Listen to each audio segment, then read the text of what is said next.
Le soleil descendait lentement sur l'île, peignant la mer de reflets dorés. La famille Van Dalen était assise sur la plage. Le père Mark, la mère Élise et leurs 2 enfants, Nor et Jens.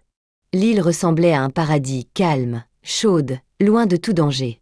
Leur rire se mêlait au doux bruit des vagues. Tout semblait paisible, comme si rien ne pouvait jamais les atteindre. Jusqu'à ce que la terre commence à trembler.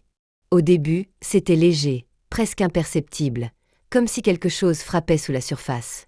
Mais en quelques secondes, les secousses devinrent plus fortes. Les vers sur la terrasse de leur maison tremblaient.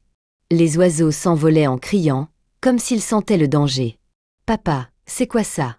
murmura Nor en serrant sa main. Mark regarda vers la montagne au centre de l'île. Le volcan. Une fumée noire et épaisse s'élevait de son sommet, étrange et inquiétante. Puis vint l'explosion. Une détonation assourdissante déchira l'air. La lave jaillit comme une fontaine de feu. Des cendres commencèrent à tomber comme une neige noire. Les gens criaient et fuyaient dans tous les sens. À l'intérieur. « Vite !» cria Élise. Ils coururent vers leur maison pendant que le ciel s'assombrissait. Le sol continuait de trembler, comme si l'île elle-même voulait se détacher de la mer. À l'intérieur, ils barricadèrent les portes et les fenêtres et mouillèrent des tissus pour se couvrir la bouche. Mais le pire restait à venir. Quelques heures plus tard, à travers une petite ouverture, ils virent quelque chose d'étrange. Des gens, mais différents. Leur peau était grise, leurs mouvements saccadés. Certains tombaient, puis se relevaient. « Ils sont malades », murmura Mark. Ou pire. Le virus avait été libéré des profondeurs du volcan. Quelque chose d'ancien. Quelque chose qui n'aurait jamais dû sortir. Tous ceux qui respiraient les cendres semblaient se transformer en quelque chose d'inhumain. Soudain, quelqu'un frappa à la porte. Fort. Irrégulier. Jens se mit à pleurer. Élise le serra contre elle, terrifiée. Mark prit une planche en bois et s'approcha lentement de la porte. Les coups devinrent des grattements, des ongles raclant le bois.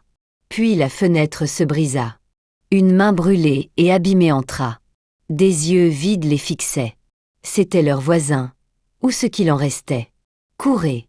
cria Mark. Ils s'enfuirent par la porte arrière, dans la jungle. Les branches fouettaient leurs visages. Derrière eux, des cris et des pas résonnaient. L'air devenait lourd, difficile à respirer.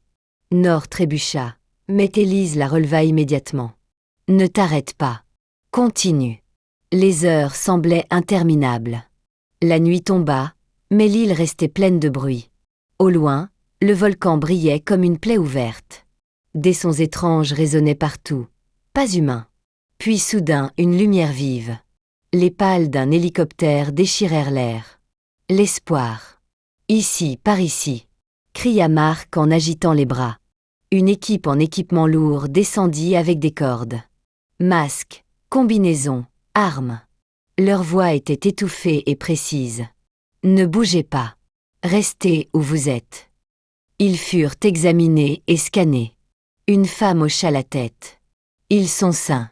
Sortez-les d'ici. » Nor se mit à pleurer de soulagement en étant hissé dans les airs. En dessous, l'île devenait plus petite, mais le chaos restait visible. Feu, fumée et ombre en mouvement. Dans l'hélicoptère, Élise regarda sa famille. Ils étaient vivants. Contre toute attente, ils avaient survécu. La femme parla doucement. Ce n'était pas une éruption normale. Et ce virus, nous ne le comprenons pas encore. Mark jeta un dernier regard à l'île autrefois paisible. « Assurez-vous que personne n'y retourne jamais, » dit-il. La femme acquiesça lentement. Mais sous les nuages, le volcan brûlait toujours.